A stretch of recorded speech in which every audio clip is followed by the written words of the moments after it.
I stood and watched as the coffin was lowered into the ground. In the distance, you could hear the quiet hum of passing cars and muffled conversations of friends and relatives leaving the funeral. My children, Alexander, 21, and Chelsea, 20, stood on either side of me. We hugged each other, drowning in grief. I felt them trembling, silently crying along with me. Unfortunately, their grief was much greater than mine.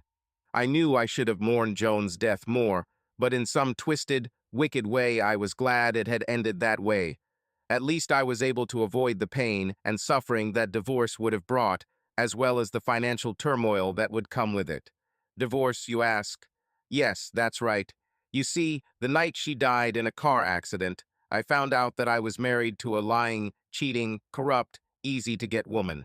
I sighed heavily and remembered again how happy our marriage was in the early years and how it began to crumble over the last 2 years. Joan and I started dating during our senior year of high school and continued through our freshman year of college. We became close and quickly realized that we both enjoyed sex. During our first semester of college, we almost lost our scholarships because we got so caught up in partying and sex. Yes, of course, we lived in a dorm, but we still found ways to be together almost every night. As young, passionate people, we managed to find a place where we could indulge in lovemaking several times a week. Joan was not on birth control pills. Our method of protection was condoms. Sometimes, when she thought it was safe, we would have sex without protection. Both preferred the natural sensations of unprotected intercourse. I asked her many times to start taking the pills, but she refused. She was afraid that her parents would find out. As you might expect, condoms broke from time to time. We never found out whether she became pregnant because of this or simply made a mistake in calculating the safe days. Anyway, she got pregnant and we decided to get married. Because she had to take care of the child, Joan did not finish college. I continued my studies, promising her that when everything worked out and the child grew up, she could return to school. However, the right time for Joan to study never came. Eventually, when Alexander was a college student and Chelsea a high school senior, Joanne enrolled again at the university. She plunged into her studies headlong, as if she had never taken a break. Unfortunately, she decided to experience the whole college experience herself. She made friends with students who were younger than her right up to the age of our children. If someone seemed like a good person to her, she accepted him into her company. The more she immersed herself in student life, the more she changed. She was no longer my caring housewife wife. She began to show disrespect to me and became irritated when I complained about her frequent evening absences. She came home later and later, often heavily intoxicated and with wrinkled clothes. Joan began to withdraw from me and became irritated when I invited her to meetings with friends or to company events. Of course, she always had an excuse for why she returned home late, even on those evenings when she did not have classes. According to her, she needed to study in the library, discuss lectures with friends in a cafe, or just relax after a day of study. I think, like most deceived husbands, I simply did not notice the obvious. The only thing I knew for sure was that within a year our sex life had turned from intense and passionate to practically non-existent. She constantly found reasons to refuse me either fatigue or a headache or getting up early the next day. I was only able to make love to her once a week, and then only if I was lucky. And then it seemed more like a handout than a manifestation of love. My life collapsed one Thursday evening. That day Joan had classes until 9:20 p.m. Given the distance to home and traffic, she had to return no later than 10:15 p.m. By 11:30 p.m., I lost my patience and went to bed without her. Of course I was angry. She promised not to stay late with friends anymore and to return on time. I was woken up by the doorbell at 1:20 a.m. Before I could even get up, they started knocking loudly on the door. I'm coming," I shouted, pulling on my pants. He turned on the light in the bedroom and stumbled towards the front door. "Who's there?" I opened the door, still angry, expecting to see my drunken wife, again unable to get the key into the keyhole. But instead, there was a policeman standing on the doorstep. In the distance, I saw a patrol car parked in my yard. The officer pulled back slightly, then asked, "Mr. Rowland?" "Yes." "Your wife is Joan Rowland." I nodded. "I'm afraid I have bad news for you. The van she was traveling in this evening was rammed by a truck. The truck driver was apparently drunk and ran a red light at high speed. As a result of the accident, your wife and 3 young men who were with her died. I'm sorry, sir. Are you alone now, or do you have someone to turn to?"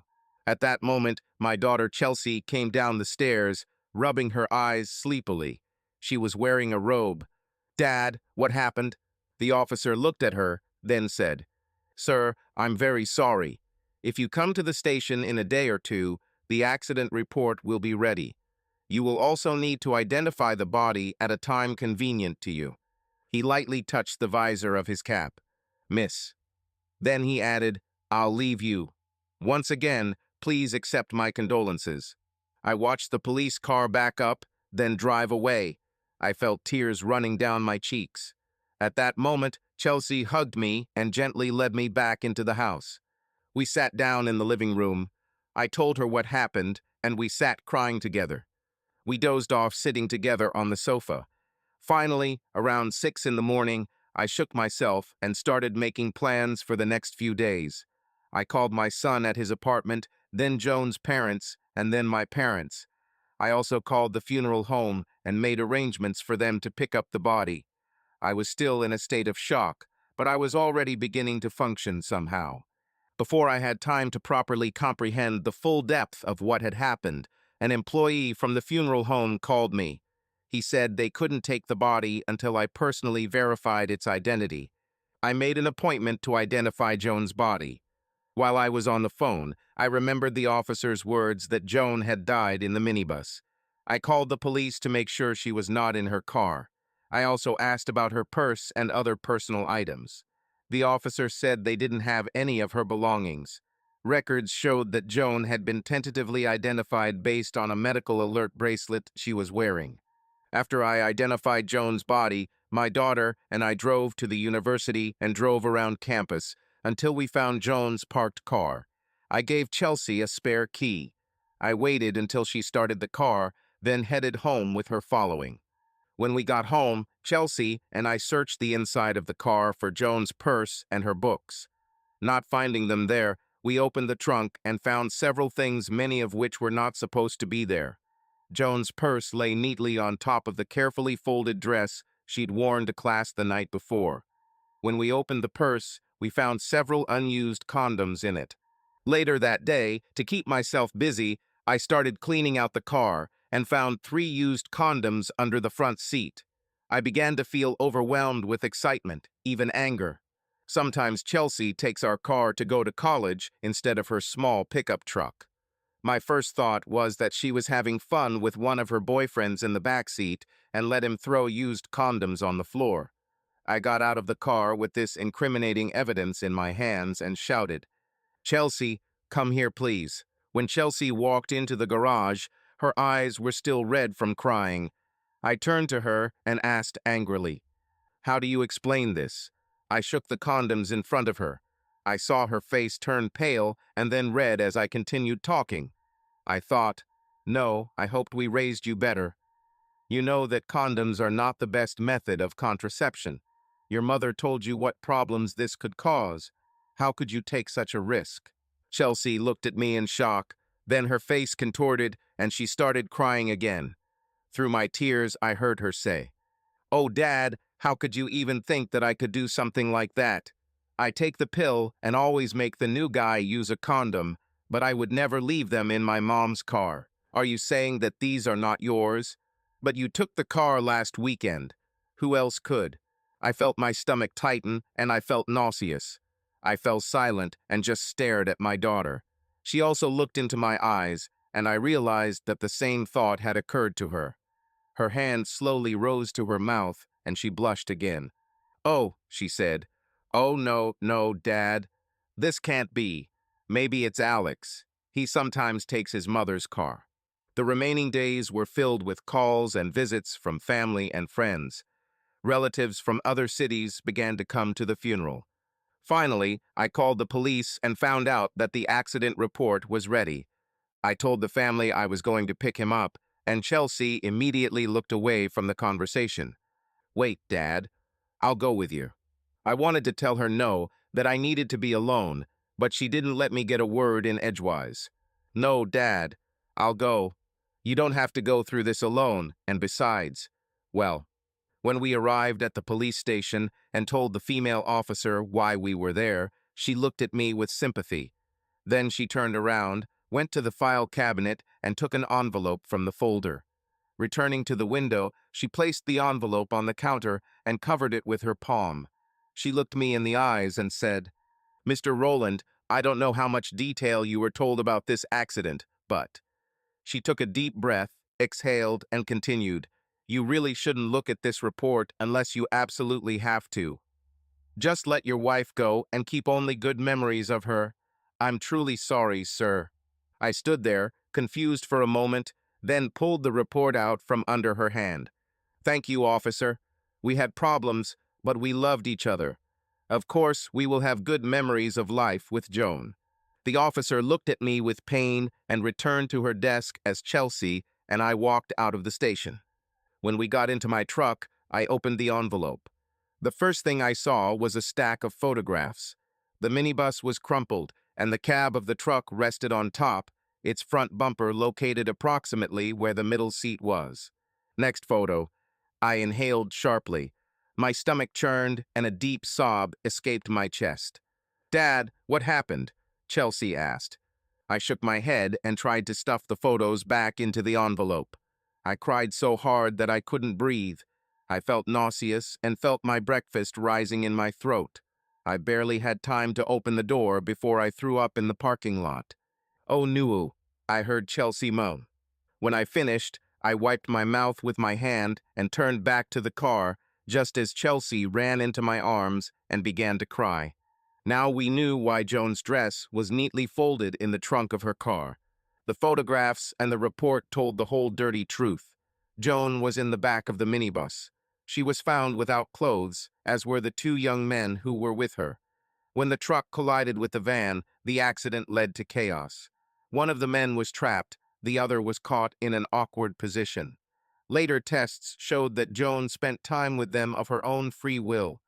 Witnesses confirmed that she left with them voluntarily, without even hiding. Now the truth was in front of me. She turned out to be completely different from what I had imagined her to be.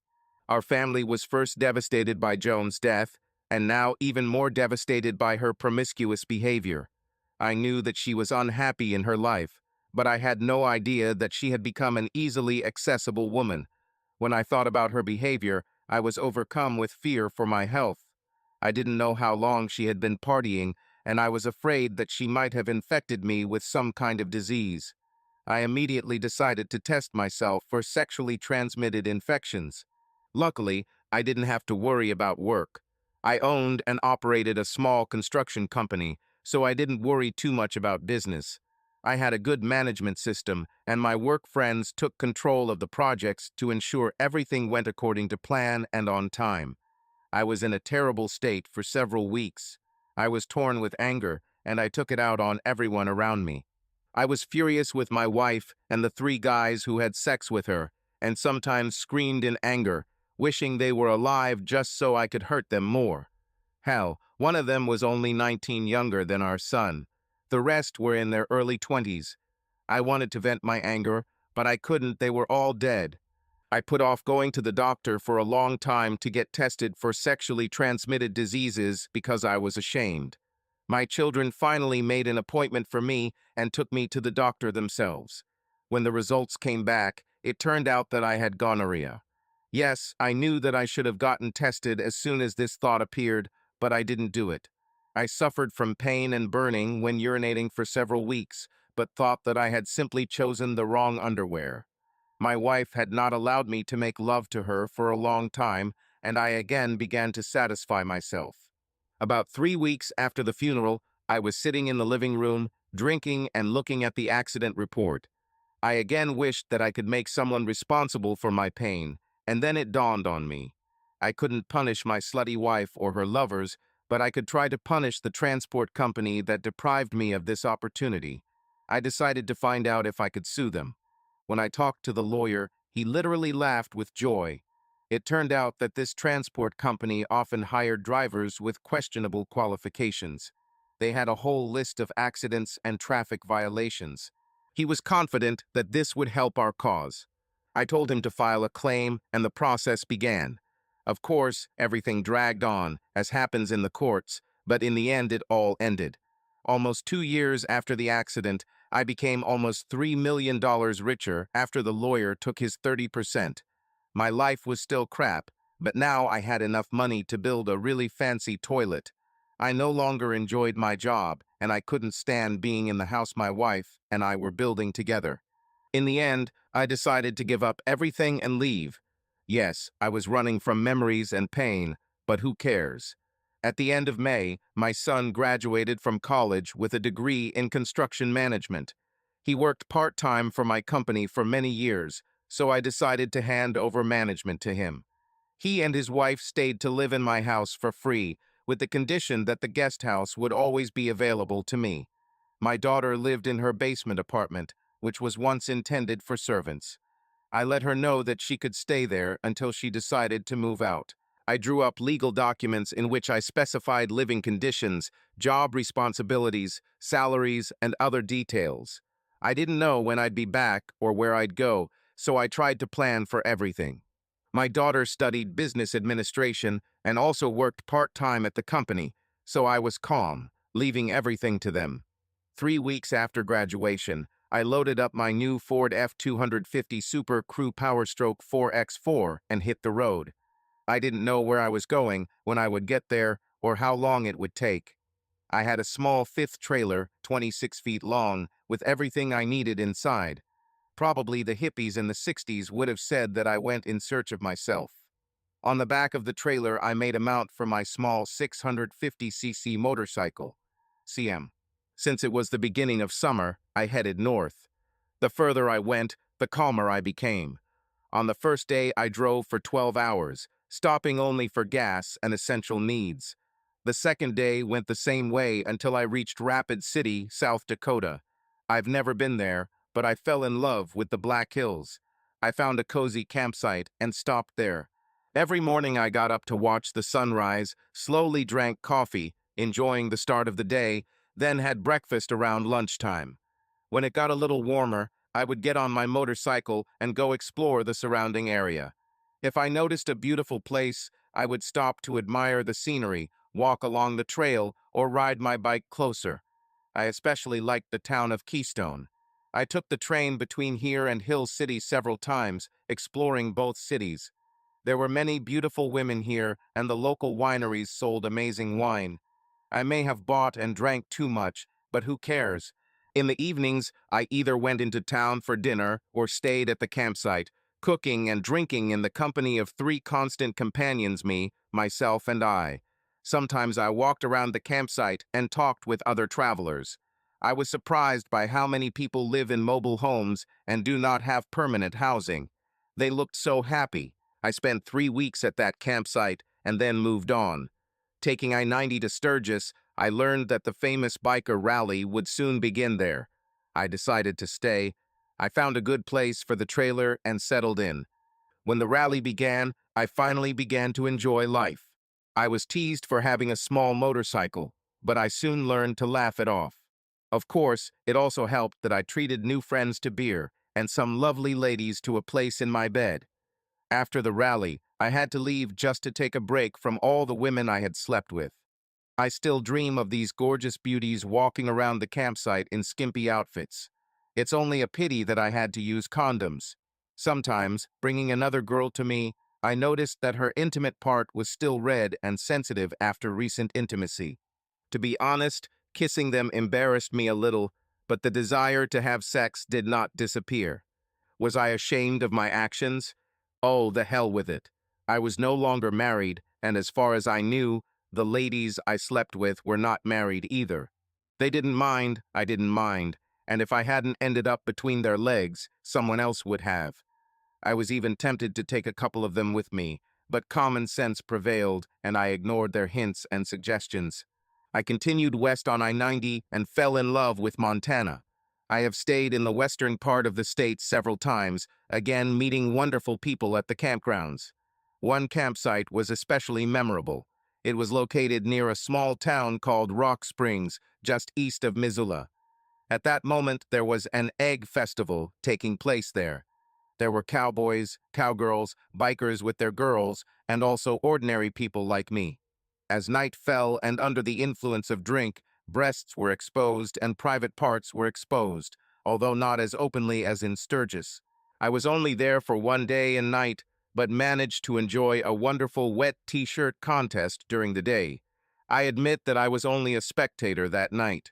The women there weren't as beautiful as some of the ones I'd seen in Sturgis, and I'd had enough fun that week at the motorcycle rally.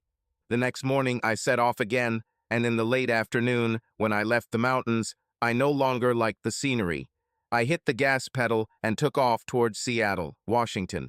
Oh yes, I spent a whole month there, just enjoying the views. I camped on the beach for a few days, then climbed Mount Rainier and set up camp again. I let go of the past, forgot my pain, and it was wonderful.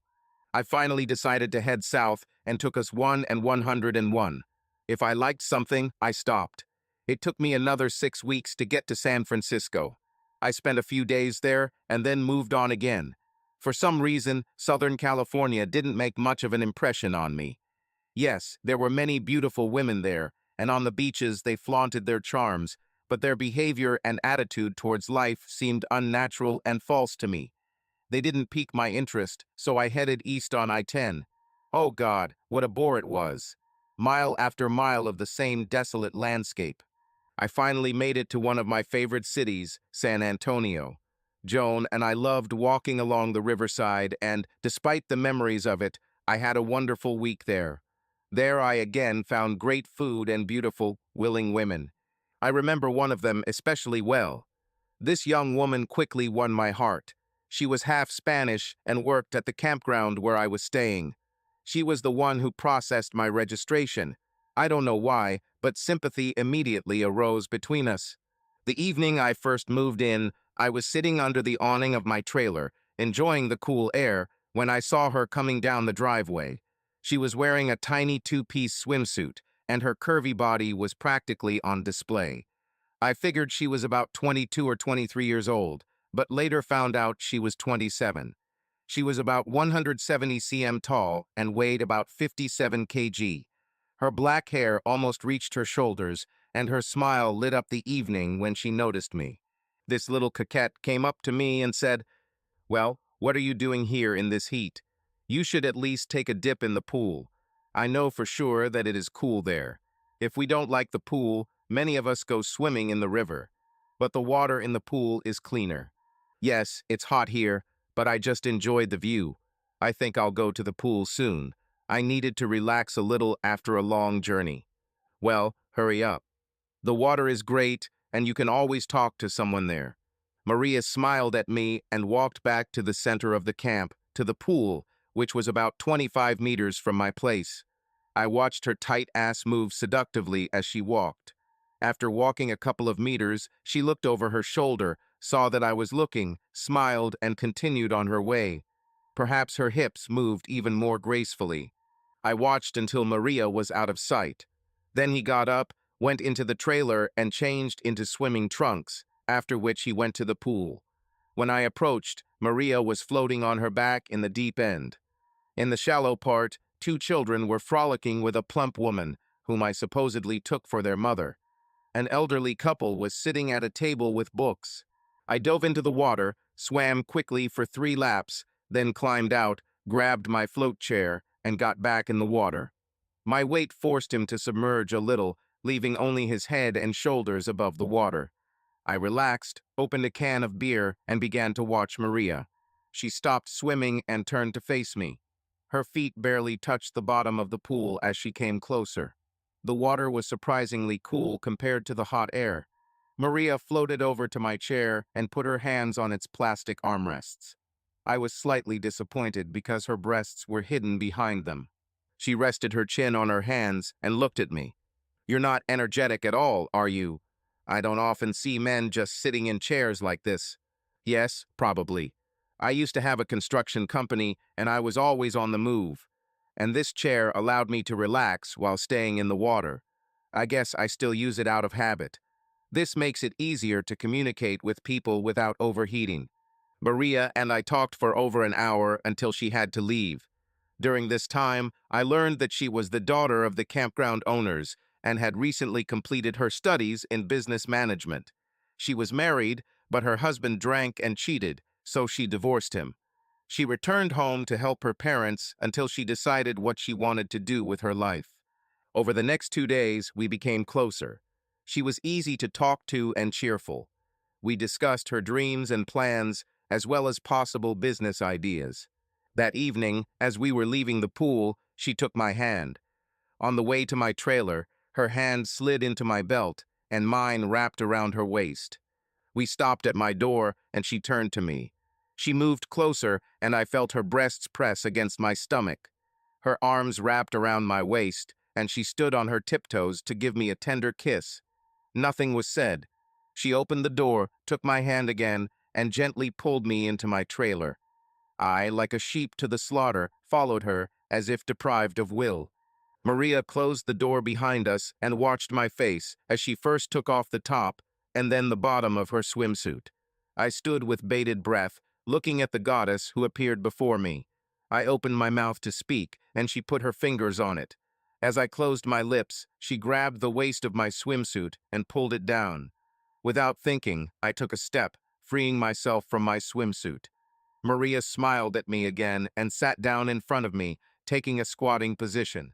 She gently ran her hand over my skin, her touch gentle and careful. Desire shone in her eyes, and with every second the tension between us grew. She approached me, her lips left light kisses, and the warmth of her breath burned my skin. Her fingers ran along my back, causing a pleasant shiver, and I couldn't help but notice how her own body was reacting to this moment. She enjoyed every moment, completely surrendering to our touches. Her movements were smooth, confident, as if she knew exactly how to bring me to the highest point of pleasure. I felt a wave of pleasure cover me and could hardly hold back a moan. She looked at me, her eyes shining, her lips parted slightly. This moment lasted an eternity until the tension building in the air reached its peak. I exhaled heavily, sank into a chair, watching her. She was enjoying what was happening no less than me. Her body was trembling slightly, and her breathing was intermittent. Her lips curved into a satisfied smile, and a pleasant silence hung in the room, filled only with our breathing. We remained in this position for several more minutes, enjoying the silence and closeness of each other. There was a soft, peaceful calm in the room. Light twilight, warm air filled with a subtle aroma of Mary. Her breathing was even, relaxed, and her fingers continued to gently touch my hand, as if not wanting to lose this contact. Finally, Maria stood up a little and looked at me. There was something warm, affectionate, inviting in her eyes. She took my hand again. Her touch was soft, confident. Easily pulling me along with her, she brought me closer to the bed. Her movements were graceful, filled with calm confidence. We approached the bed, and Maria slowly pulled back the top blanket, as if inviting me to join. She sank down onto the soft surface, stretched out in the center, her body relaxed into the bedding.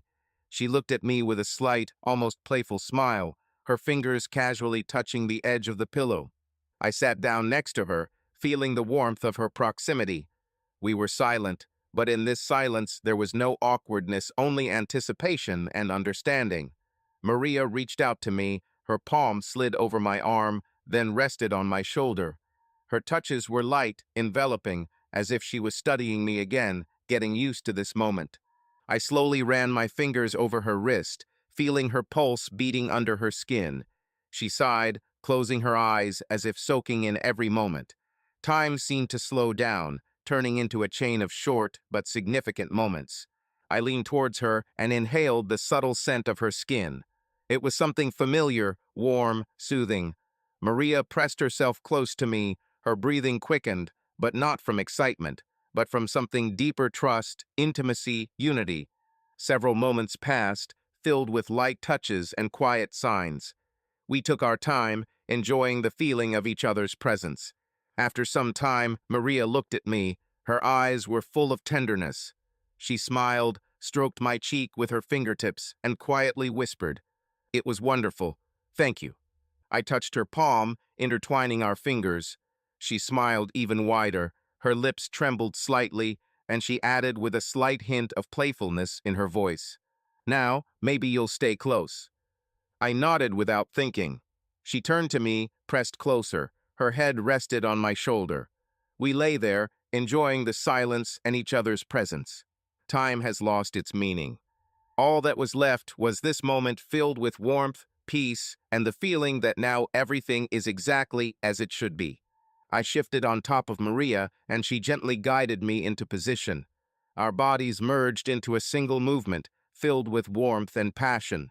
She wrapped her arms around me, her breathing hitched, and her fingers slid along my back, leaving barely perceptible marks. We moved in the same rhythm, feeling every touch and every wave of pleasure growing inside.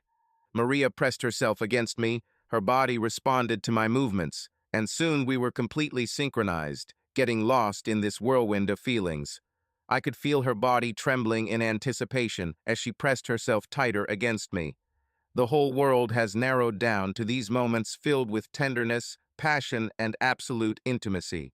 A wave of pleasure covered us at the same time, forcing us to freeze in one impulse. We lay next to each other for a long time, enjoying each other's warmth, before fatigue finally plunged us into a sweet sleep. The next morning at dawn, I woke up with an unbearable desire to empty my bladder. Maria was still wrapped around me. As soon as she felt me trying to get up, she woke up and smiled at me. I felt her hands try to hold me again. "Please, Maria," she said, "I need to go to the toilet, otherwise there will be a much bigger puddle in our bed," I joked. Maria smiled and kissed me tenderly, letting me go. I decided to use the restroom on the campgrounds rather than in my trailer. I grabbed my shaving kit, towel, and swimsuit and left. I was only gone for about 10 minutes, but as I came out of the restroom, I ran into Maria's father. He looked worried and stopped me. "Steve, have you seen Maria? She was going to go to the pool last night, but never came back. This doesn't sound like her. Her mother and I are worried that something happened to her." Oh shit, I thought. I just stood there staring at him, not knowing what to say. How would I feel if one of my children, even if they were already adults, did not receive a call or return home? I heard my trailer door slam behind me and saw the look on Maria's father's face when he spotted her. His gaze briefly fell on her and then turned back to me. I blushed. Maria came up to me, put her arm around me and said, "Daddy, I'm sorry I made you worry. I didn't want to stay late last night. Steve and I just fell asleep, and I didn't have time to call or get home." I looked at Maria. She was in her swimsuit. Not only did I leave a mark on her neck, but she still had that seductive, just got laid look. She was slightly disheveled, and her body was glowing. I turned to her father. His lips pressed into a thin line. He stared at me angrily for a few seconds, then turned and left without saying a word. I hugged Maria and said, "Damn, that didn't work out very well. Maria, I'm sorry. I don't know how to fix this. You should have called or come home last night. Now it looks like I'd better leave before the situation gets worse. Do you think I should talk to him?" "No, Steve," Maria said. "It's my fault. I'll fix everything. Please don't leave because of this. Please." Maria went to the camp office where her father was. I went back to the trailer, made some coffee, and sat on the porch overlooking the office. I heard voices raised, and as it seemed to me, I heard Mary crying. Finally, I couldn't stand it anymore and walked up to the office. I walked in and heard Maria talking to her parents in the back room. I walked around the counter and entered a small break room. All three family members looked up at me as I entered. Maria's father and mother glared at me, and Maria looked guilty and embarrassed. "Mr. Hardy, I need to apologize. I did wrong. I understand how I would feel if my daughter behaved like this. I just wasn't thinking, and unfortunately, my need for intimacy outweighed my common sense and honor. Please don't be too hard on Mary. I paid for a week's stay here, but given this incident, I will leave as soon as possible today. I'm sorry I brought trouble to your family. Maria is a wonderful young lady, and you should be proud of her." Felicia gasped, covered her face with her hands, and began to cry. "How can we be proud of what she did last night? We raised her so that she wouldn't lie around with just anyone." Mr. Hardy looked at his wife, then glared at me again. He took a step towards me, but stopped, then turned to his wife and pulled her towards him. I blushed and hastily apologized. "No, I didn't mean that at all. Yes, Maria and I were reckless, but that's not what I meant. Maria received a good education. She is smart, educated, and capable. She is a wonderful young woman. I'm sure she's sorry she made you worry. Look at the remorse on her face, but be proud of her for her achievements and forgive us for this mistake." Maria came up to me, put her arm around my waist, leaned her head against my shoulder, and looked into my eyes. I saw the glint of tears in the corners of her eyes. Then she turned to her parents again and said, "Mom, Dad, I already said that I'm sorry for making you worry. I didn't want this, but, Mom, I'm already a woman, and I have my own desires. I like this man. He is special, and I myself allowed my emotions to take over. Mom, you know that he is not my first.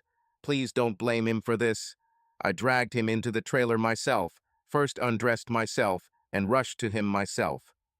Maria smiled at me, then continued. "He's just a man, Mom. He did what nature wanted when a naked woman appeared before him." Felicia gasped and blushed again, and Mr. Hardy glared at both of us, especially Maria. Then he gave up and said, "You're right, Maria. You are already a woman and should live your own life. We just expect more attention from you while you live under our roof. I don't like the idea of you hanging around with just anyone, but it's your decision. Just please let us know about this so that we don't worry so much." Mr. Hardy turned to me and added, "Steve, I can't say I approve of what you and Maria did. Damn it, at her age, you could be her father. How would you feel if a man your age slept with your daughter? Having said that, I believe that you don't have to leave if you don't want to. What's done is done." "I think I better leave," I said and turned to leave, but Maria grabbed me. "No, Steve, please don't leave now. Please. I want to talk to you more about business and just stay a few more days. For my sake." I gave in and stayed another week.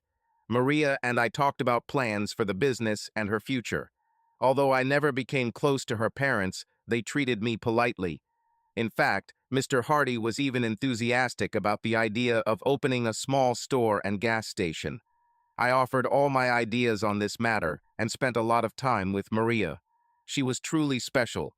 She made me feel more alive than I had since Joan died. By the time I decided to leave San Antonio, the weather back home was starting to cool down again.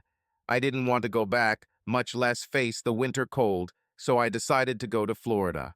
On the day of departure, Maria cried. She pressed herself close to me and made a whole scene, kissing me goodbye. I even noticed a little regret on her parents' faces. Strangely, it was not easy for me to leave all this behind either. I had a business card with contacts for the business, their phone number, email, and postal address. They knew both my phone number and email address. I saw Maria watching me in the rearview mirror as I drove out, the camp flashing in the distance. Once again, I found myself on I-10 heading east. This time, the scenery was less bleak than west of San Antonio. I gave myself 5 days until my next pre-booked trip. I tried to enjoy the time and drove slowly. I had a few weeks' rights to a timeshare in Florida, so I either booked those dates or could stay longer with Maria. I spent time at pools and vacationing at resorts, but something still wasn't right. I met a lot of good people, and hanging out with them helped me recover, but I missed the good times I had in San Antonio. I moved even further south and eventually ended up in Keys West in the Florida Keys. It was so crowded that I spent most of my time riding my bike. I had to be careful, especially when drinking and driving, but I spent many evenings at local establishments within walking distance of my RV park. I also used the bus service frequently. I have become friends with many of the employees at my favorite bars and restaurants. I guess I'm already a local since I was there for 3 months. My kids were upset that I wasn't home for the holidays, but I just didn't feel like doing it.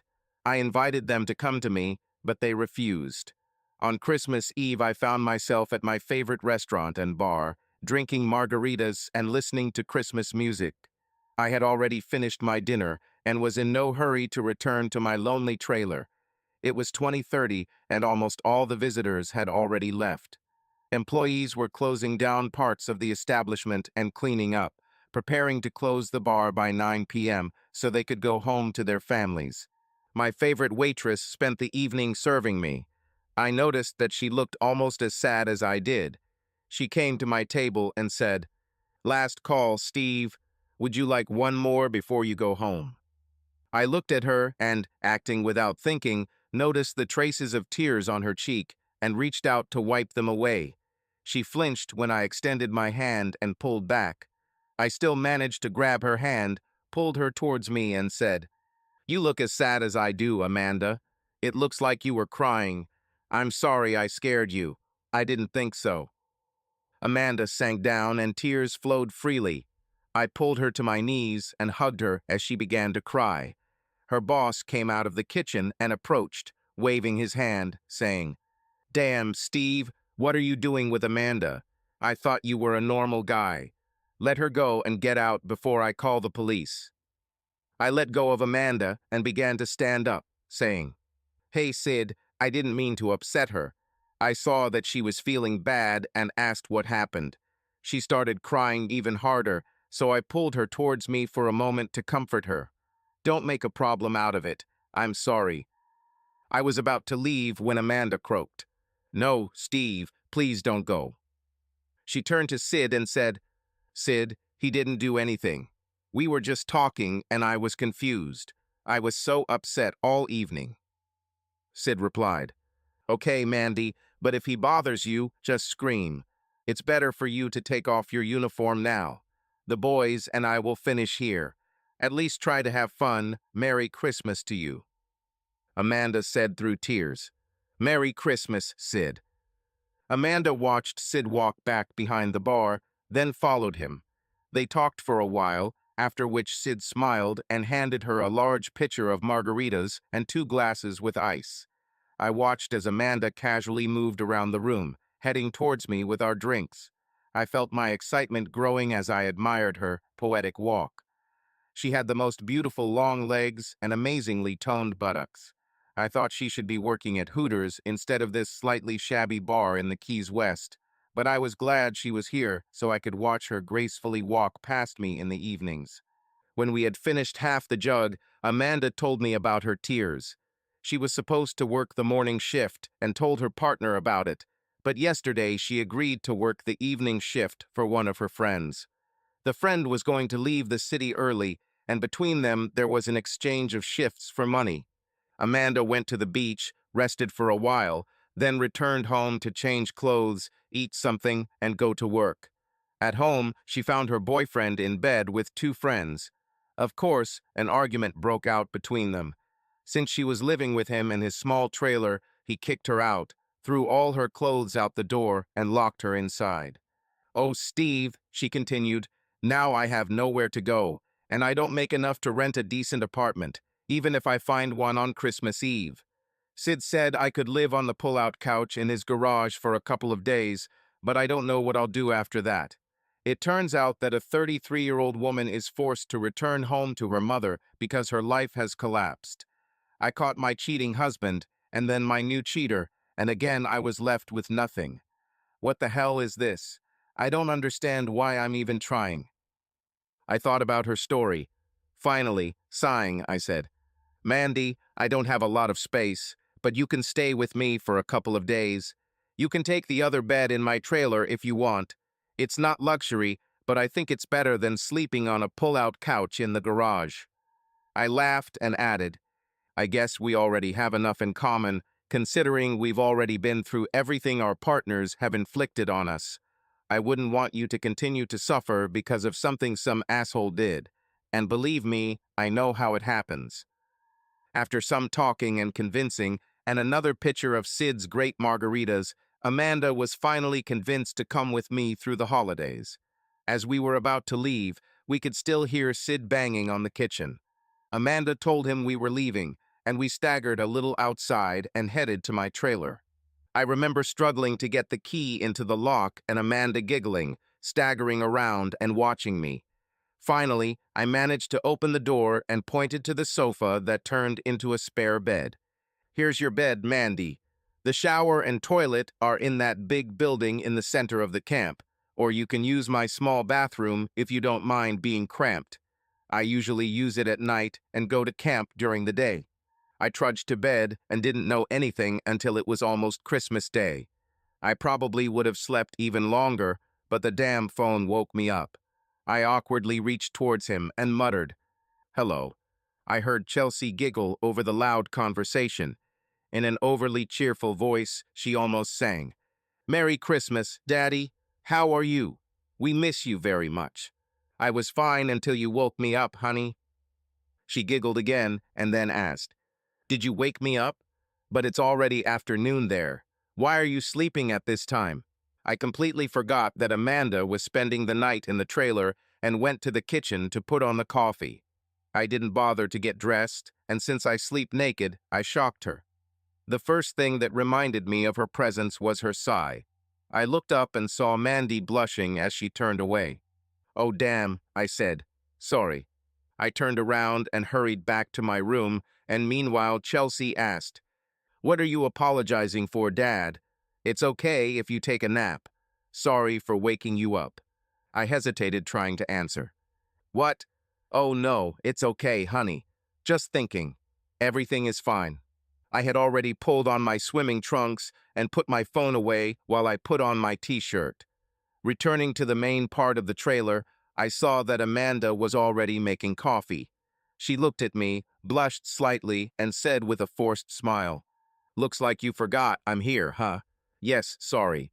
I hope I didn't confuse you too much." "Dad, who are you talking to? I thought you were sleeping." "Oh, Dad, I'm sorry." I didn't want to interfere. "No, Chelsea, it's not what you're thinking.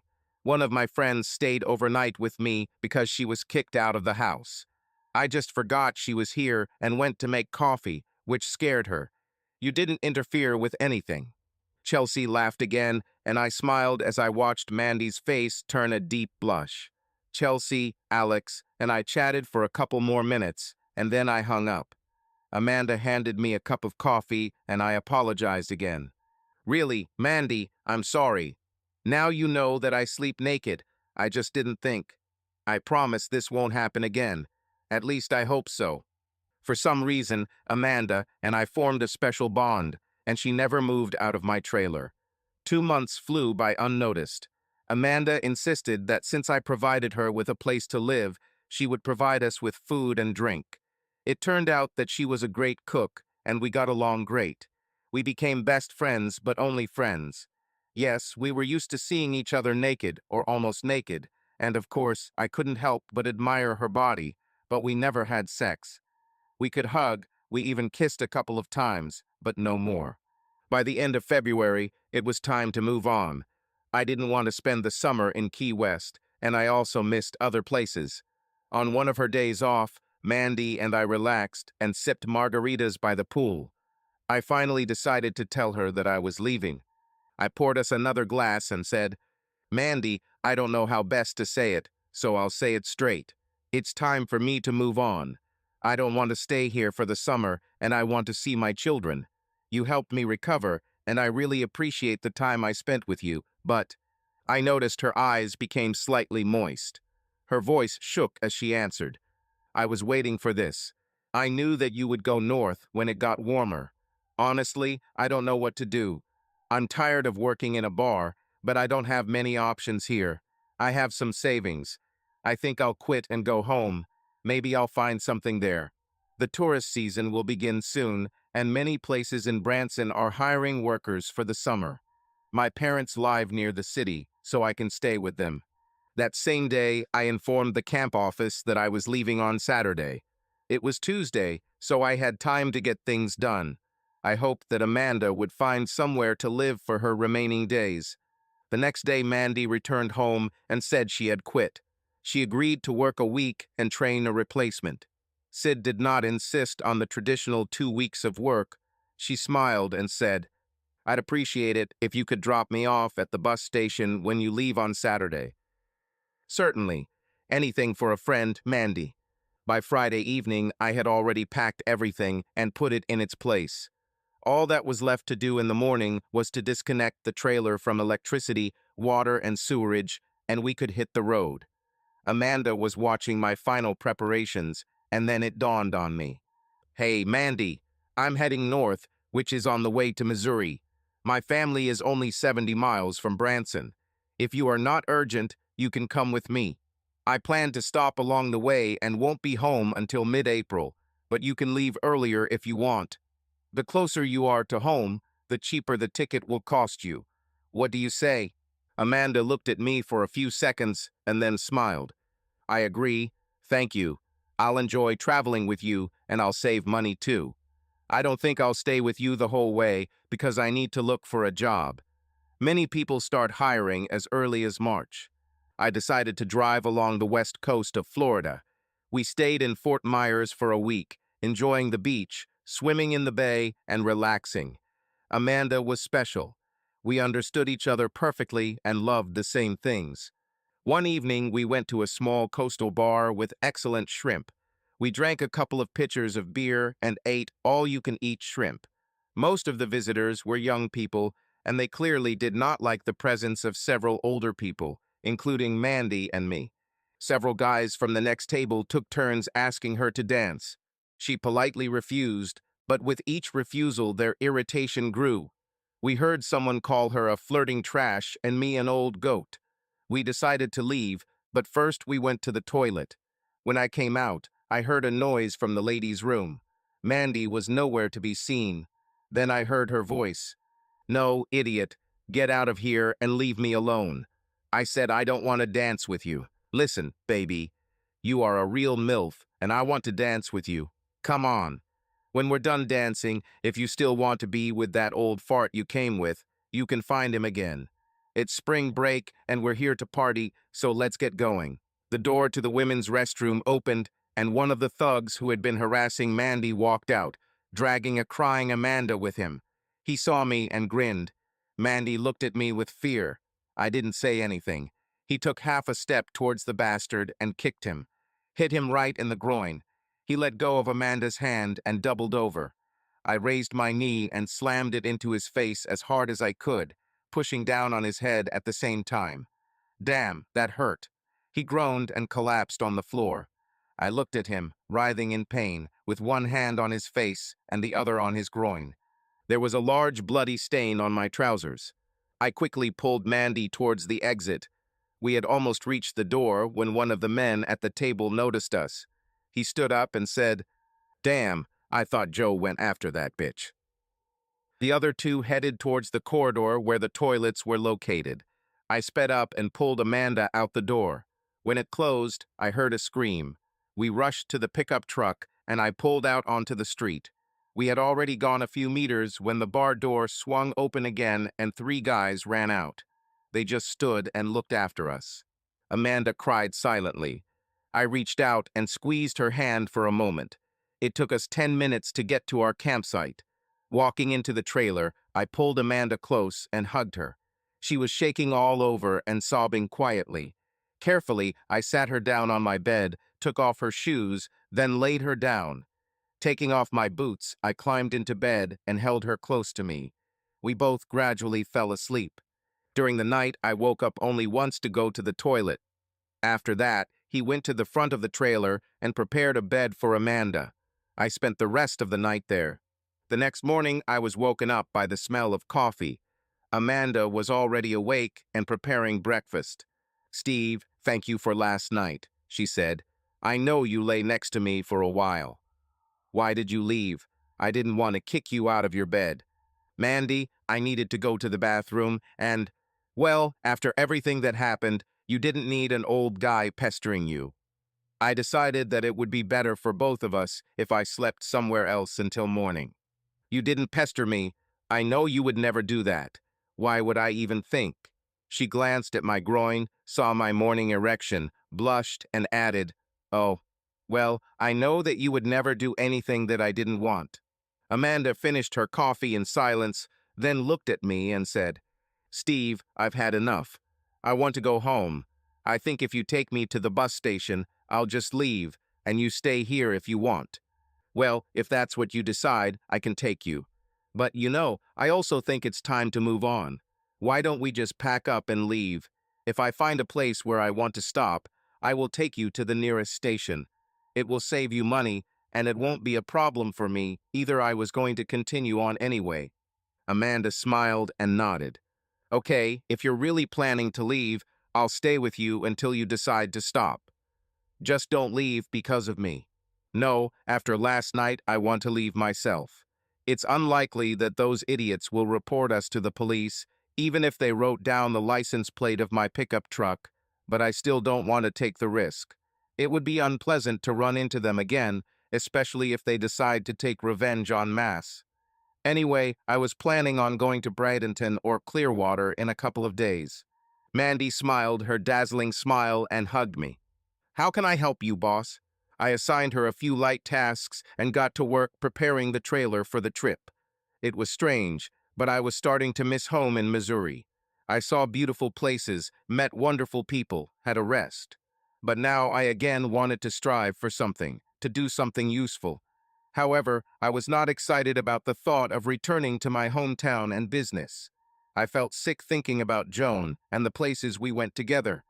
On the drive, Mandy and I chatted about home.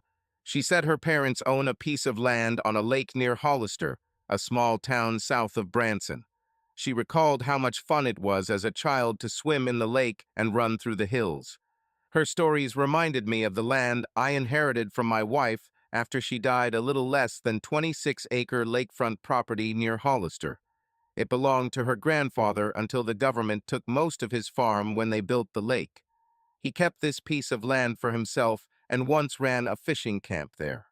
When we approached the Bradenton exit, I didn't turn. We passed several exits into Clearwater, and I noticed Mandy eyeing with interest the campgrounds that I would have otherwise stopped at. Finally, she turned to me. "Steve, why are we moving on? I thought you were going to stay here." Mandy, in the morning I realized that I was tired of this state. I want to go home. Here, of course, the weather is good, but it seems that I have already survived and let go of everything that was gnawing at me. Your stories about the house and the lake made me longing for my native place. I think I'll just go back to Missouri for the summer. If you want, I can drop you off at the nearest bus station, but since I'm heading home, you can come with me.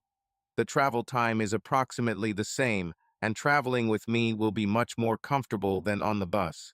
Are you sure, Steve? Aren't you doing this just for me? Come on." While you were talking, I remembered a small piece of land on a lake near Hollister that belonged to my wife and I. Me. I haven't been there for many years. My wife inherited it from her family, and now I think it's mine.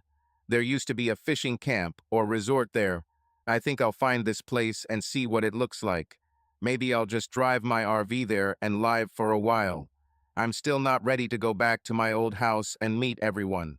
I'm sure the whole town already knows what Joan did to me, and I don't want to discuss it. For some reason, I am not at all happy about returning to my company.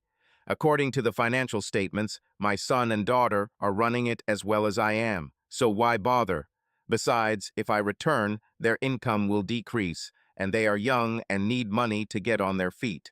Okay, Steve, if you are sure that you are not doing this for my sake, then I don't mind. It took us 3 days to get to Amanda's house. Driving my motorhome down the narrow country roads to her parents' house was another challenge, but we managed it. She was greeted with open arms and tears. After meeting the family, I tried to leave, but her father didn't want to hear about it. He insisted that I park next to the house and connect my trailer to their water and electrical service. Amanda told her parents how much I had helped her, so they treated me like an honored guest. Although I noticed a few puzzled looks, they were clearly wondering about their daughter's virtue. Well, how could it be otherwise? A beautiful, sexy woman lives with a man for 3 months, and there is nothing between them. Even I wouldn't believe this if I didn't know the truth. I adored Amanda, but we were friends, not lovers. I can't explain it. She was one of the few available women with whom I not only did not sleep, but did not even strive to do so. Well, yes, I sometimes looked at her, but not enough to check what it was like to be with her. I think after a week, even her parents believed it. One evening, I was sitting on the veranda when her father came out to me with a couple of bottles of Newcastle ale. He sat down next to me, handed me a beer, and said, "You know, Steve, I just can't understand you, son. You're a good guy as far as I'm concerned, and I appreciate you helping Mandy, but, damn, I just don't know how you do it. If my wife did to me what yours." I felt a sharp pang when Frank mentioned Joan. He seemed embarrassed when he saw the expression on my face. "You know, Frank," I said, "I did things on this trip that I'm not very proud of. I dated quite a few women, especially at first. I think I was trying to get back at Joan or something. Or maybe I wanted to prove to myself that I was still a man, that I was still desirable to women. Don't know. When I met Amanda, she was working at a bar in Key West, and of course I liked her. But we became friends, homies. When her boyfriend kicked her out of the house, I invited her to stay with me for a few days and promised that I would not interfere with her. We were probably just used to each other, but neither of us had any desire to cross that line." Frank looked at me and shook his head. Afterwards, we just sat and watched the sun set over those beautiful hills. When it completely disappeared over the horizon, he turned to me again. "Mandy says you have a piece of land here on the lake." She said, "Are you going to stay there for a while?" "Yes, I think I'll try to find him. I haven't been there for 10 or 12 years. It was my wife's property. She inherited it from her grandparents. There used to be a fishing resort there, and I'm thinking of spending the summer there if I can find a place to park the trailer." Frank thought for a moment and then said, "You know, there's a place nearby, about 3 miles down the road. On the shore, there are old piers and several dilapidated houses. A woman seems to live in one of them, taking care of the place as best she can. Tomorrow is Saturday. I have a day off. If you want, we can go and have a look." "I have a map in my trailer," I answered. "Let's take a look." I knew the site was here somewhere, but I wasn't sure where. I thought, if I don't find it, I'll start calling local authorities to find out. I brought the map and Frank and I studied it. "Yes, this looks like the right place," he said. Then he looked at my mobile home and added, "Let's take my Jeep Wrangler, if you don't mind. Here the roads can be rough and narrow. We shouldn't drag your truck until we figure out what's what." The next morning, right after breakfast, Frank and I packed the refrigerator with sandwiches and beer and then hit the road. At the last moment, Amanda ran out of the house and jumped into the Jeep. "Hey guys, I want to go too." The journey took longer than we expected, almost 7 miles instead of 3, if you count as the crow flies. Eventually, we came across a gate with a sign that said, "Private property. Passage is prohibited." We were sure that this was the right place, so we decided to move on. After another 300 feet, the path was blocked by a steel cable with a lock and another "private property" sign. We couldn't drive, we could only walk. "It looks like we'll have to walk further," I said. "I don't have a key, and I'm not sure that I even have one." We had walked about a quarter of a mile when we turned a corner and saw an overgrown area with several houses. Only one of them looked residential. It looked like it had once been an office and bait shop. Behind the houses, one could see a dilapidated pier and a beautiful lake. We were looking around when a clearly dissatisfied woman came out of the hut. "What the hell are you doing here? Don't you know how to read? This is private property, and I'm sure you walked past at least one 'no trespassing' sign to get here." As she came closer, I noticed a small pistol tucked into the waistband of her pants. "Steve Rowland and Jolene. Sorry to bother you, ma'am. We saw the signs, but unless I'm in the wrong place, this area belongs to me, so I'm essentially not trespassing. I wanted to explore the land. If this is really my property, then maybe I'll bring a trailer here and live here for a while. Was this Rory fellow's place before? If so, I inherited it when my wife Joan died. My name is Steve Rowland." The woman relaxed a little when I said this. She examined me carefully and answered, "Yes, this used to be Rory's place, and I remember little Joan. I think you're okay, but you should have called me or something. You probably want me to get out of here now, right?" I looked around and said, "No, there is no need for this, unless you yourself want to leave. As far as I understand, you were supposed to look after this place in exchange for the right to live here. I see you've done some work, but I would like it to be a little tidier around here. If you want to continue living here, I could use some help cleaning up. Listen, mister, I have to work in order to eat, you know? I do what I can, but I have to go to the city to earn money for food and everything else." Hey, wait. I didn't say you weren't doing anything. I understand that we didn't pay you anything. I just said I needed help to do a little more. If we're both working, I want the place to look a little nicer, okay? Okay, but I don't like it when you talk like I'm messing around, okay? Frank and I walked around the area, figuring out where we could put the trailer. Mandy stayed to talk to. Hell, I didn't even ask her name. After some time, she caught up with us. "I think Jolene is in a better mood now," she said. I explained something to her, and she calmed down a little. "Steve, you have to understand that some people here are very sensitive. You should be careful how you talk until you get to know them better. You lived nearby, but in your part of the country people behave differently than here. Of course, those who work in Branson in the tourism industry have adapted a little, but even they are returning to their usual routine at home." It was the end of March. The weather was cool. The next morning, I started working on getting the trailer to camp. The state and county roads were easy to navigate, but I had to cut down a few small trees and clear some brush to follow the trail to the old resort. This took all day. I bought a chainsaw specifically for this job and decided to leave it in place. I knew that I would still need it, and I didn't see the point in carrying it back and forth. Jolene came out several times to watch me work. When I headed towards her house, she came out onto the porch. "Hey, Jolene, I think I'm done for today. I thought I'd leave the saw here if there was a safe place for it. Yes, I keep all the tools in the old workshop. There is also a lawnmower there. I'll go get the keys now." When she returned, she handed me the key. "Here you go, Steve. This is a spare key for the lock. If you lose it, I have a second one. It hangs on a nail next to the front door. And the spare key to the house is hidden under the rafters of the second house over there." When we entered the workshop, I looked around. All the equipment was old, but it was clear that Jolene had taken care of it. She noticed my gaze and said, "I know it's not a new technique, but my husband and I tried to keep everything in order. He died 2 years ago. His heart could not stand it. Now I'm alone. The children left. One is in Branson, the other lives in Springfield with his wife. It gets lonely sometimes, but I just can't leave here. My husband's father was the caretaker here when old fellows still lived here. When we got married, we first lived in Hollister, but then we had to move here to care for him. And when he died, we just stayed and did what we could.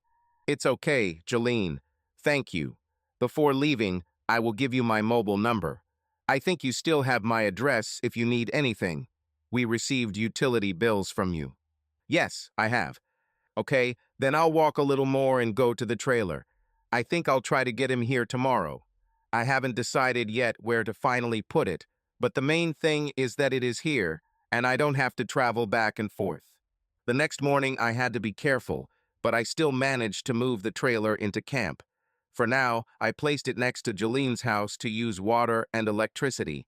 In the morning, I looked around all the houses and grounds to find a permanent place for the trailer.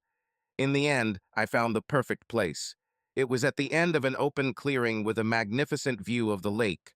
From there, you could see the sun rise in the east and set in the west. There was shade there during the day and evening, and there was probably a cool breeze blowing from the lake. It looked like it was an old campsite. I even found a water pipe with a frost-resistant tap, but there was no water in it. At the edge of the thicket lay a fallen electrical pole. By mid-afternoon, I had the trailer in place and leveled. The rest of the day was spent burning garbage and brushwood. When Jolene returned from work, she stood at a distance, crossed her hands on her hips, and surveyed the area. I smiled and waved to her. "Well, Steve, I see that you have found a good place for your new home. You've done a lot here. I'm already getting lazy. You get twice as much done in a day as I do." The next morning, I drove to Branson and rented a backhoe and loader, then drove back. I spent the rest of the day digging a trench for a new water line and using a forklift to remove brush. When Jolene returned home, she silently examined the work, shook her head, and went into the house. The next day, I laid the pipe from the well to the trailer, buried it, and leveled the ground. Then I took care of the road, cleared the ditches, and cleared away the brush around the edges. I also cleaned up the beach near the lake and the small creek bed that flowed into the lake near my trailer. After that, I dug up a plot for a garden and returned the excavator. I sowed grass in the areas I dug up and covered them with straw the next day, and then just spent most of the day relaxing. The temperature was in the mid-60s, and I hung the hammock so I could look out over the lake while relaxing. My next project was to renovate part of the dock so that I could take the boat out of storage and moor it. I planned to do a lot of fishing when the season opened. I invested money into furnishing the old place, but not too much. All this was cheaper than my travels, and I think I was happier. I kept in touch with several people I met while traveling around the country, all of whom were interested in hearing about my project. In fact, a couple of people even said they would come visit me if they had a place to park their RV for a few nights. This encouraged me, and I spent a few more days clearing areas for their parking. I called my son and asked him to bring one of our excavators and a dump truck so I could use them. I continued to repair the road, brought in a few loads of gravel to improve it, and then decided that after installing additional water and electrical lines, I would pour concrete pads on the cleared RV sites. Now, Jolene was no longer surprised when she returned home and discovered another large-scale change. Moreover, sometimes in the evenings, if I was still working, she would come out and help me. I also continued to communicate with Maria and her parents. She was really interested in my project, and every time we talked, she wanted to know what new things I had done. She reacted enthusiastically to the photographs I sent her, and one day said that she would really like to see it all in person. I replied, "So come. It is very beautiful here in early June. Come to me, take your parents with you if they want. Maybe I really will come.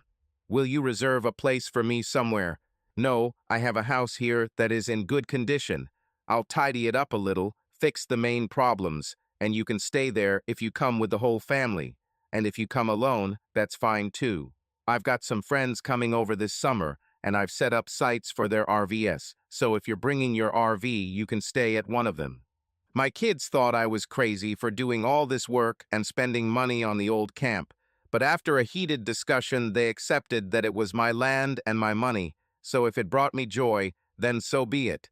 In addition, it seems that they decided that they themselves would enjoy spending several weekends here during the warm season. My first guest arrived in mid-May. They pulled into a lot with a 36-foot fifth-wheel trailer and could barely squeeze down the road. We spent a few minutes getting it set up correctly on site and connected. On the first day, we just talked and remembered what had happened since our last meeting. Over the next week, they visited local tourist spots, went to a show in Branson, and even rode my pontoon boat on the lake one day. About the time the first family was about to leave, more friends arrived with a slightly smaller trailer. We accommodated them too, and they followed the same script as the first guests. Jolene still didn't know how to feel about all these changes, but I noticed that sometimes in the evenings she came to visit them. One evening, sitting by the fire, the second guests complained, "Steve, why don't you keep some basic products in the store? It would be much more convenient that way." "Hey, take it easy," I replied. "I'm not organizing camping here. This place has belonged to my family for many years, and I made the sites simply for friends and family so that they would have a place to stay." "What? You're sitting on a gold mine, Steve. I thought you were going to take this seriously. I had already told someone how cool it was here, and several friends were planning to come here. Now they have to call and tell them to look for another place to park if they want to visit Branson. When the first family was leaving, they tried to pay me for the place, but I refused because I considered them friends and guests, not clients. Come on, Steve. Of course, you are our friend, but you have invested a lot of effort and money into this place. We used your water, electricity, and sewer. You should at least take something for this. He handed me the check and said, "Hold it. Here is the amount for electricity and water. Besides, I never paid you for the boat and gas. Of course, this is not the amount that they charge in normal campsites, but I figured that $30 a day for a site was quite fair, and added another $250 for a boat with fuel. And don't even think about refusing. My wife and I want to come back here again. It is very calm and pleasant here. Now, if you also had a swimming pool, it would be absolutely perfect." When the second guests left, they also insisted on leaving me a small check for electricity. Imagine my surprise when Maria called me late in the evening of June 1st. "Steve, did you seriously say that I could come to you in early June?" "Of course, Maria. Will you come? I would be glad to see you here. I miss our conversations, and I would really like to see you." "Oh, how good. I was afraid you were just being polite. When can we come?" "Anytime you want. I'm not really doing anything here. I'm just working little by little. Several friends have already stayed with me, but they left last week. Now it's just me and the caretaker. Steve, we're in Hollister now. Can you come over this evening?" "Damn, of course you can. Do you need directions? Or should I go out to meet you? What did you come with?" "We're on Daddy's house on wheels. Is this not a problem?" "Oh, damn, it won't be easy, Maria. The camp itself will accept it without any problems, but a couple of turns on the road are quite narrow, and the road to the camp itself is very narrow." Maria and her parents entered the address into their GPS, and before I could even open the gate, they were already there. I looked at their class, a motorhome, and froze. Damn, I knew they were huge, but this one looked like a monster trying to squeeze into my narrow entryway. I watched and guided as Phil, Mary's father, slowly moved through the gate and began to move down the road. I walked ahead of him and followed the movement. There was one sharp turn that bothered me. When he got there and was already halfway there, I had to stop him. The rear wheels were starting to slide off the road into a ditch, and it was deep enough that he would get stuck if he continued driving. I approached the motorhome and asked him to reverse. Luckily, I still had my backhoe and some loads of gravel in camp. I went there and brought in some buckets of gravel to fill the ditches on both sides of the curve, so he could drive into them and turn around safely. At one point, I had to cut a couple of branches so he could drive under them. When we came into view, Jeline was standing in the yard, her mouth agape in amazement. She just watched as Phil pulled his huge motorhome into the space next to mine and connected to the utilities. When he came out to connect the lines, she came up to us and said, "Well, not in my wildest dreams could I imagine that I would see this here. You guys must be crazy to bring this thing into our hills." I was still listening to Jeline when a small figure jumped down from the last step of the motorhome, deftly dodged Phil, and jumped into my arms. Maria wrapped her legs around my waist and pressed her lips to mine in a kiss. My hands instinctively wrapped around her flexible waist to hold her. A few moments passed before I kissed her back, and then I carefully pulled myself away from her grip. I took a step back and looked at her. Her eyes were shining, she was blushing, and her chest was heaving rapidly with rapid breathing. "Oh, Steve, it's so great to see you again. I missed you so much." I looked at Phil and Felicia as she walked down the steps. My mouth was slightly open in surprise, but Phil just grinned, shrugged, and winked. Maria came closer and hugged my waist. To say that I was stunned is an understatement. I didn't know how to react, and it seems that Maria finally understood it. She pulled back a little and looked into my face. "Steve, is something wrong?" No. You just caught me off guard. Nice to see you all." At that moment, a small car drove into the yard. I looked and smiled as Amanda jumped out of her and ran towards me. She hugged me and kissed me on the cheek, then stepped back. She looked at my new guests and said, "Hello, guys. I'm Mandy. I didn't know you were already here. I just stopped by to talk to Steve for a minute, and then I won't disturb you." Mandy's eyes sparkled with joy, and she could barely contain her excitement. Her beautiful breasts heaved in the tight embrace of her bra. The evening sun made her light summer dress almost transparent. It was obvious that she was a real woman. "Steve, I just had to come here first and tell you the news. Oh, Steve, I got the job. I'm the new assistant manager at Ride the Ducks. I work from noon until closing. Now I can give you back the money you spent on me in Florida. I just couldn't help but tell you before I went home. Mandy, honey, we had an agreement in Florida. You bought the food and I paid for the trailer space. You don't owe me anything anymore. I would have spent almost the same if I was alone. Yes, I know, but at least I have to pay you back for the trip home, and I will do it." Maria looked at Amanda, her face tense, her jaw clenched, and anger sparkling in her eyes. I noticed tears in the corners of her eyes. I saw a glimpse of that same hot Mexican temper I had encountered a couple of times in San Antonio. She turned around abruptly and almost ran into the mobile home. Felicia looked at me and followed her silently. Phil looked at me, then at Amanda, shook his head, and continued plugging in his RV. Amanda looked from me to the door of their mobile home. "Steve, did something happen? I didn't want to interfere." "I don't know, Mandy. This is Maria and her family. I think I told you about them. They have a campground near San Antonio. We became friends while I was living there, and I invited them to come visit. They just arrived, and everything seemed to be fine until you showed up." Amanda thought for a moment, then winced and muttered, "Damn. Is this the same girl you were talking to all the time? The one you like?" I nodded. "Steve, I'm sorry. Looks like I ruined everything.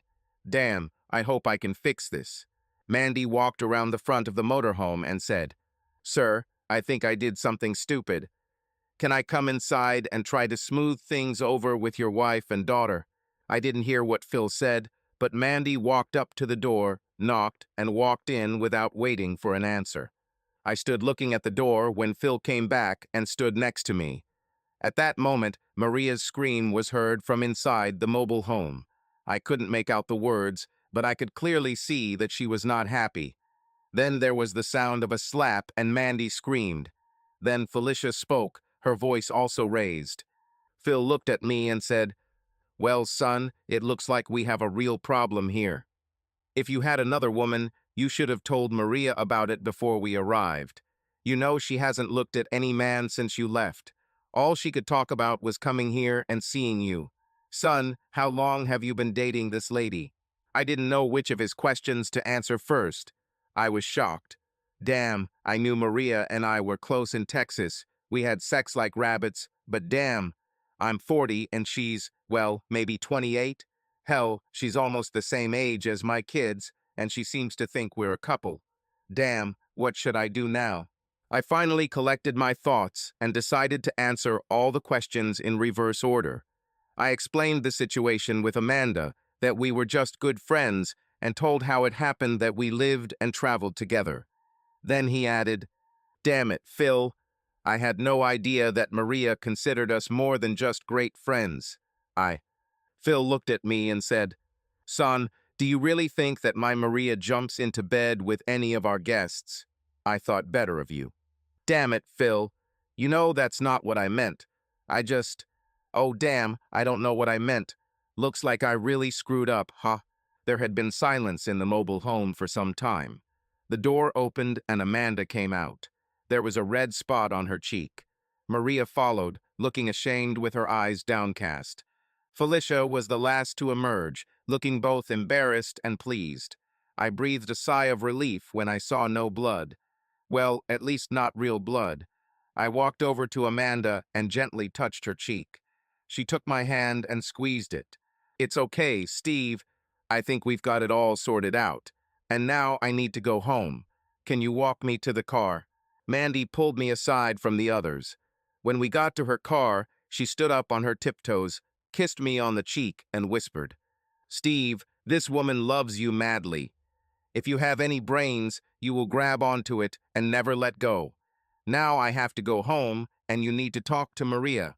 I hugged Mandy, then closed the car door behind her. I watched her drive away, then turned and headed back to the Hardys, who were standing outside their caravan watching me. Maria looked guilty and looked at me with some kind of fear. I walked up to the group and took Maria by the hands. I squeezed them, then lifted her chin to look into her eyes. We were silent. Then I turned to her father and said, "Look, I hate to be a bad boss, but could you and Felicia relax a little? I need to talk to Maria alone." Maria looked scared again. As we walked away, I noticed Phil's slight wink. I wonder if he was really that sure, or what. Hell, I didn't even know what I was going to say or do. Maria and I were silent as we walked. After a few steps, I felt her take my hand. I looked at her and noticed how she stole a glance at me. I took her to a secluded place that I had prepared in advance. There I had a hammock and some chairs around the fire pit. This place was secluded. You couldn't see the campsite from here, but you had a view of the lake where you could watch sunsets and sunrises. Low bushes hid me from prying eyes from the boats, unless I stood in a certain place, which was important, because sometimes I lay naked in the hammock. There was a short path nearby to a stream where I set up a small plunge pool for skinny dipping. I did not sit down on the chair, but stopped and turned to Maria. I gently pulled her into my arms. He kissed the top of the head, took a deep breath, and said, "Maria, I'm probably just a stupid guy. I knew we were close. We had great moments in San Antonio. I felt closer to you than to any other woman I met during my journey. I think it was you who helped me begin to heal and overcome the betrayal and death of my wife. You were my friend and lover at a time when I desperately needed both. I always looked forward to our telephone conversations and was very glad when you agreed to come to me." I took a deep breath and continued, I just never thought. Damn, I have a son who is 6 years younger than you. I had no idea that you could have such feelings for me." Maria burst into tears and, through her tears, said in a trembling voice, "Steve, how could you? Do you think I throw myself into bed with any handsome man who chats to me at the campsite? Do you think I'm some kind of a girl of easy virtue? I thought you felt the same way as me. I don't care about your age. It doesn't matter the age of your children. You are important to me. When you left, I thought we had an agreement. We agreed to keep in touch until you were completely healed and agreed to meet again. After I met you and we spent time together, I did not see a single man who could be even slightly interested in me. You showed me that a man can be gentle, loving, and caring and still be a very man, a real man. And now you're telling me you don't love me, that I was just a piece of meat to you. No, Maria, never. You are so much more to me than that. You are an amazing, beautiful, smart woman. I think about you often and enjoy your company, even when we are not making love. I just never thought that you might see me as more than just a great friend. When I get married again, I will consider myself immensely happy if my wife is like you." "But not at me," Maria whispered. "Do you mean that it's not a child like me?" I lifted her face and kissed her tenderly. "No, Maria, that's not what I want to say. I need time to process this. This amazing gift you are offering me. I think about you even in those moments when we don't talk. I got excited many times just thinking about you and missed you terribly. Even when Amanda and I lived together, I thought about you. Did she tell you there was nothing between us?" Maria nodded, then smiled slightly and said quietly, "I'm not sure I believe her. She is a beautiful woman and I think a good person. I'm not sure a man could live with her in a small trailer for 3 months without sleeping with her." I hugged Maria and said, "Darling, even when I saw her half naked, I rarely got excited. Only now I realized you were the last woman I made love to." Maria pressed her lips tightly together and then asked, "That's good, Steve. But how many are you with? Had sex after me?" "Not one, Maria. There were many women before you, after Joan's death, but not one after you. I thought about it sometimes, but decided I was holding off because of Mandy." Maria began to get angry, and I hastened to explain. "No, Maria, not in that sense. I mean, I used to bring women to the trailer, and when Mandy lived there, I didn't feel comfortable." "Oh shit. No matter how I explain myself, it will sound bad. I admitted that after you, no woman interested me. Of course, I noticed beautiful women like any man, but I did not try to get close to any of them. After you, there was only one woman in my bed, Amanda. One day, some students tried to pester her at dinner. She was upset, and I cuddled her in bed for part of the night. But we were fully dressed. Maria smiled and said, "Yes, she told me about that night. She said her feelings were hurt when she woke up and found you sleeping on the couch she usually used. She said she wanted you to make love to her, but you didn't even try. She said that the next morning she found you in the bed where she usually slept with morning excitement, and you were embarrassed, explaining that that was why you left her bed." Maria laughed and added, I think I believe you. I think you love me, you're just too stupid to understand it. Let's see. Well, shall we go to Mom and Dad? On the second night of Maria and her family's stay, she came to my trailer again. I was already asleep, and the first thing that made me realize that she was here was her warm, naked body sliding into my bed. She threw her leg over mine and pressed her wonderful breasts against me. I hugged her and hugged her even tighter. She sighed and settled comfortably on my chest. We fell asleep again. The next morning, I woke up before her. We were still hugging each other, her head resting on my shoulder. I looked down at Maria. Her hair fell softly over her shoulders, and her breathing was calm and measured. Something warm and familiar slid across my skin, making my heart beat faster. I carefully tried to get out from under her, but she, as if sensing the movement, moaned quietly and pressed herself closer to me, intertwining our bodies. Her eyelids fluttered, and after a moment she raised her head, looking into my eyes with that same radiance that always drove me crazy. Her fingers slid over my chest, causing tremors throughout my body. "You can't even imagine how much I missed you," Maria whispered, gently touching my neck with her lips. Her voice was filled with something deep, real, as if at that moment only the two of us existed. I ran my hand over her back, feeling the warmth of her skin, and simply enjoyed this moment, her closeness, her breathing, her quiet, contented sigh. This time everything was different. Passion captured us completely. Maria moved boldly and confidently, completely surrendering to her feelings. I watched her, admiring her every move, then ran my hands over her body, gently touching her skin. She responded to my touches, her breathing hitched, and her body tensed in the peak of pleasure. Her movements were full of desire, and it drove me crazy. I hugged her tighter, feeling the tension growing between us. At that moment, everything around disappeared, only we remained, immersed in a whirlwind of emotions, merging in a single rhythm.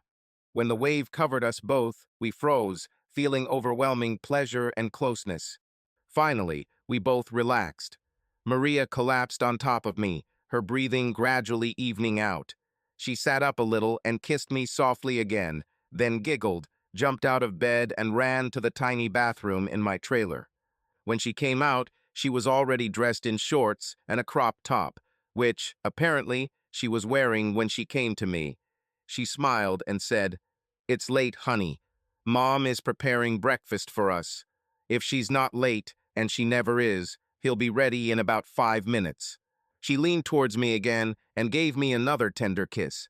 "See you there, dear." I watched her beautiful ass jiggle until she disappeared out the door. The rest of the week we relaxed, fished, lazily spent time at camp, or attended shows they wanted to see. Sometimes we toured the buildings and grounds. The more they saw, the more Maria and Phil tried to convince me to revive the site as a campground and RV park. On Friday morning, Phil and I drove into town to get groceries and supplies. I still did a little work every day, but just a little, mostly shopping to ensure the comfort of Maria and her parents. When we returned, Maria and Felicia were working in the house, which was in the best condition. They had already removed some rotten boards, removed the carpet from the living room, and were halfway ready to remove the ruined kitchen cabinets. Maria turned as we entered and approached me with a smile. She hugged me tightly and gave me a long, burning kiss. Then she pulled back a little and looked at me with a slight feeling of guilt. "Darling, please don't be mad at us for starting the renovation without talking to you. While you were away, we discussed this and decided that this house could be renovated for little money. Even if we buy new cabinets and appliances, I think we'll get it under $5,000 if we do it all ourselves. She went on to say that someone had called and asked if they could come with a motorhome, and she had already invited them, after which they decided to take on the renovation. I laughed and hugged her. Her enthusiasm was infectious. Okay, okay, we'll finish this cabin and I'll fix up a few more RV sites. I will call Alex in the evening to arrange to leave the excavator for longer and ask him to send the necessary tools. Maria was a little embarrassed, but continued. Thank you, darling. You won't regret it. Also, maybe we could open a little shop. Sell goods that vacationers quickly run out of: dry food, soda, canned food. And if you attract fishermen, then you can sell the gear. Also, if you get a license to sell alcohol, you can make good money selling beer. It's flying around in our park. Could we do this? I laughed again. I'm not sure, Maria. Jolene lives in the old office and store, which is where we would have to put everything. In addition, most likely, refrigerators would have to be replaced. I'm not sure she'll like it if there's a store there again. Maybe we should at least ask. Or will we convert another house into an office and store? She faltered, but continued. Jolene, of course, is a good woman, but she doesn't do almost anything here for free housing. Maybe she should help her more or pay her something. I don't know, Maria. I'm not very comfortable raising this question. Let me think a little. On Saturday morning, Maria and her mother went into the city to choose carpets and furniture. Phil seemed to be dozing. I was sitting in the shade, relaxing, when Jolene came out and sat next to me. How are you this wonderful morning, Jolene? I think it's okay, Steve. I just feel a little superfluous, maybe even guilty. I know that I don't really help as much as I used to. And also, the place is changing. There are more people. Not the same comfort as it used to be. You know, if you're going to start a new park, I probably don't want to stay here. Jolene, I'm sorry. I think I should have talked to you about this earlier. When I came here, I just wanted to park my trailer and live in silence like you. And then my friends called me and wanted to visit, and I made several places for them. Now, damn, I don't know how to say this without sounding bad, but I guess Maria and I. Jolene laughed and interrupted me. Yes, I understood everything a long time ago. Damn, a blind man would notice what's going on with you. When are you going to make it official? I don't think this woman has any plans to leave when her parents leave, you know. It's not good to keep her in limbo without letting her know how seriously you take her. But that's not what I wanted to say, she continued. It looks like you've decided to open a caravan camp here, and I don't want to live in a place like that. Is that so, Steve?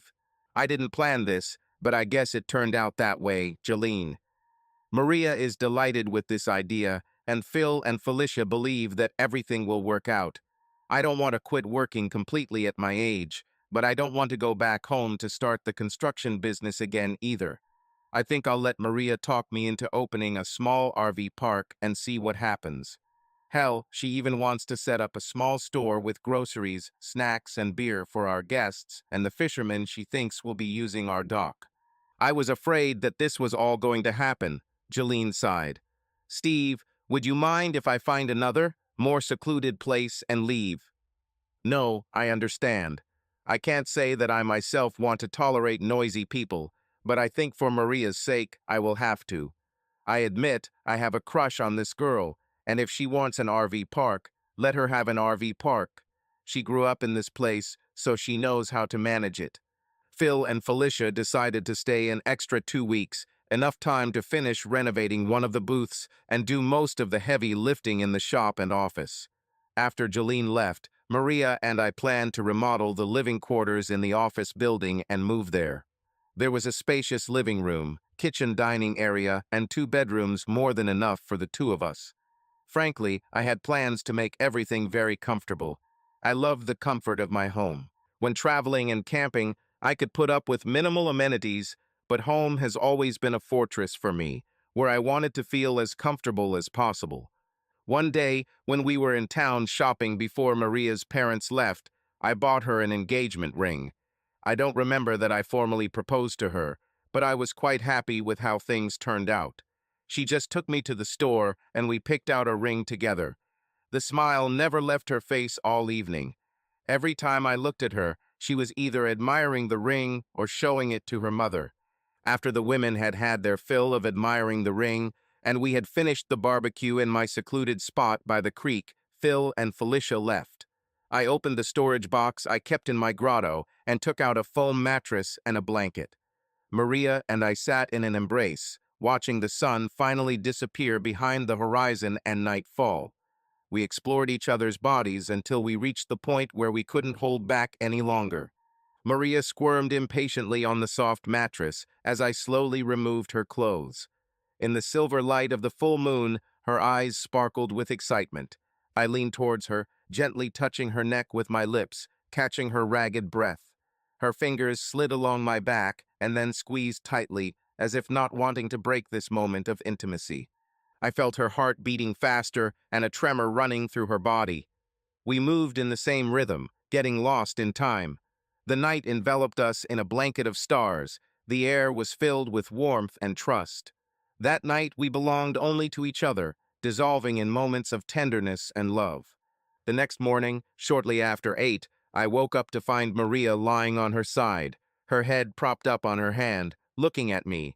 Her eyes were moist and her face glowed with love. "Good morning, my love," she whispered and kissed me tenderly. "I promise that I will be the best wife you could ever dream of. You are my life, my main goal, my everything. I belong to you and only you. All I ask is that you take care of me and my heart the same way I will take care of you. Nothing else matters to me." We removed the mattress and, as naked as we slept, went to a small stream. We washed off the remnants of the night's love in cool water, using soap that I kept in a tin nailed to a tree. We played, caressing each other, lathering and rinsing off the foam, and then returned to the chairs to dry off in the sun. About half an hour later, we walked back to Phil and Felicia's trailer, holding hands.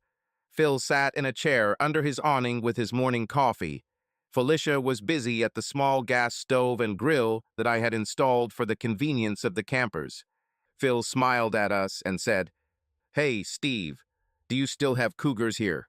I haven't heard of anyone seeing them. There have been reports of black bears, but never of cougars." And what? Yes, about 45 minutes after we went to bed, I would swear that I heard their screams and howls.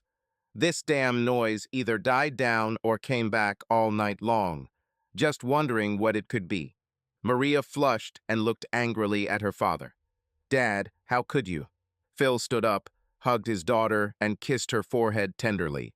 Then he said, "Daughter, listening to you was a joy for my old heart. You did what a good woman should do with her man. If you took care of him as well as he sounded like he took care of you, then you would have a wonderful life together. I just couldn't help but make fun of you a little. Yes, and I wanted to thank you." Phil looked at Felicia and continued, "Listening to you, my mother, and I also got a little turned on. I haven't worked so hard at night for a long time." Felicia turned around sharply and looked angrily at her husband. "Oh, you old scoundrel. Maybe if you worked less during the day and paid more attention at night, this would happen more often." "Sorry, honey," Phil replied. "I didn't know it bothered you. I promise I'll fix it." Felicia laughed and began to step back as Phil advanced towards her. She held out her hands in a warning gesture and, still laughing, said, "Oh no, not that. I'm not sure I can handle it if you get even more passionate than you already are, you old asshole. I take my words back. In the bedroom, in the living room, in the kitchen, and wherever you catch me, you do just fine." Phil laughed, grabbed his wife in his arms, and captured her lips with a deep, passionate kiss. I heard her soft moan as she pressed herself against him. Then she gently pushed him away and said, "Enough, enough. Look, you've embarrassed your daughter and future son-in-law again. Now sit down, finish your coffee, and I'll pour a cup for our children. Let's have some coffee, and then I'll finish cooking breakfast." Felicia turned to me and asked, "Are huevos rancheros and breakfast burritos okay, Steve?" My mouth watered when I remembered how delicious her Tex-Mex breakfasts were. I pulled Maria to me and said, "Sounds great. I hope you taught Maria how to cook all these special dishes that you have spoiled me with since we met. Felicia laughed. Maria is an excellent cook. In fact, some of the dishes you like so much are things she taught me. I think you won't be disappointed with her cooking or anything else. Maria blushed again. Mom, I laughed again and sat down in the chair next to Phil and pulled Maria onto my lap. She turned away from her parents, and I ran my hand under her skirt. Maria moaned quietly and moved her hips towards my touch. Then she leaned towards my ear and whispered, "Steve, stop, please. Please don't make me so embarrassed. I would never deliberately embarrass you, my dear. Now get off, let me drink some coffee, otherwise I'll take you somewhere and we'll be late for breakfast." Felicia smiled as she handed me the cup. When Maria passed by, she said, "He's just like your dad, honey. I'm sure you will have a wonderful life. So glad you found each other and were able to move on from the terrible people you were married to." Phil and Felicia left 2 days later. Maria and I continued to work on setting up our new campsite. By the end of the summer, we had 12 bare tent sites, 9 trailer sites, and 3 cabin rentals. The remaining 5 old houses required almost complete reconstruction, so we decided not to touch them for now until we were sure that the business would take off. We got a liquor license and bought new refrigerators for beer and some chilled food. I tried not to buy anything for the store that we ourselves couldn't eat if no one bought it. Kept a couple of gallons of milk, some juice, and several cases of various sodas. They also sold chocolate bars, chips, and other small items. Of course, there were also products: vegetables, canned food, flour, coffee, sugar, and other basic goods. We didn't keep any fresh meat, except for a few packages of cold cuts. Everything else was kept frozen so that if they didn't buy it, we could use it ourselves. Even without much advertising, tourists began to come to us. Once I put up some signs and placed ads in travel magazines, business took off. Some weekends we were fully booked.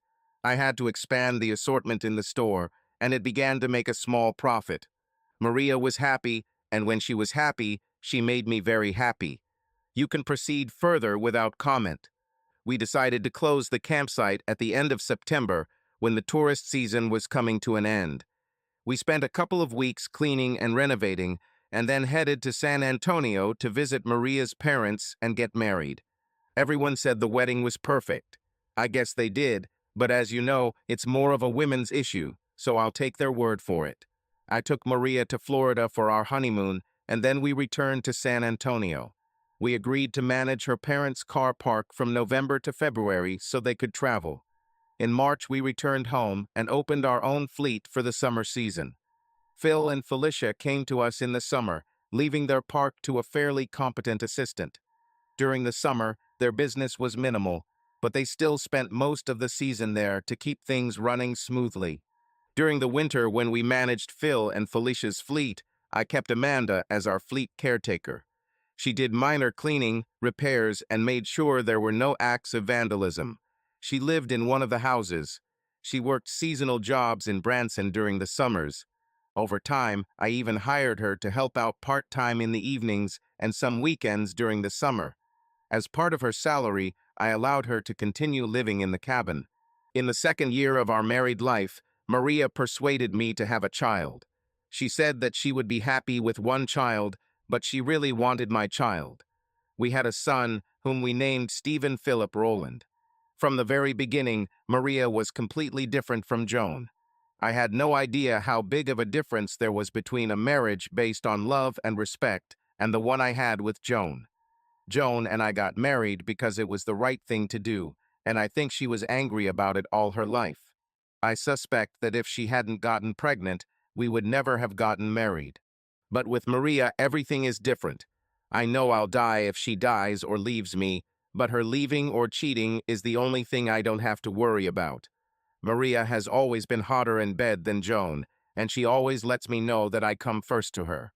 Looking back, I realize that I never received such love and respect from Joan. She never looked as happy in our lives as Maria did in ours. I hated what Joan did to us, but now maybe I understand what exactly she was looking for. I know it sounds corny, but Maria and I are one. Where one is, there is another. We work within each other's sight and never tire of each other's company. Joan and I have never had such closeness. Now I clearly see that we were both almost looking for reasons not to be close. Even when we were at home, we were rarely in the same room and never took the opportunity to just touch and kiss as often as Maria and I do. Don't get me wrong, of course we sometimes travel on business or go shopping alone, but that's about it. No nights out without a significant other, no bachelor or bachelorette parties. People who do this are not family, they just live together. Amanda has finally found the perfect man. I like to think that Maria and I helped her with this. One of my friends from my hometown lost his wife to a terrible disease. We invited him to stay in one of our houses several times so he could get away for a bit. After about a year, we noticed that whenever he visited, Amanda was always with him. They got closer and closer, and finally it happened. One Sunday morning, Amanda came to our house beaming with happiness. She showed us her new engagement ring. Amanda still helps out at the car park, and she and Wally live in the same house where she used to live alone. Wally took a job in maintenance at Silver Dollar City. Amanda quit her job in the city. She is now a homemaker and mother when she is not helping us run the park. I even added another room to their house for their child. It took me a trip across the country to get over my wife's betrayal and her death. At first, I thought I would never be able to get over the pain she caused me. But now I know for sure that I have left it behind and live a much happier and calmer life than I could ever have imagined 5 years ago, on that terrible night when everything collapsed. I thank my Spanish angel for her love and guidance on this journey through life. Subscribe to our channel so that your love doesn't cheat on you, and go ahead and listen to the next story, because this story is nothing compared to the next one. If you're under 18, don't even think click to the next one.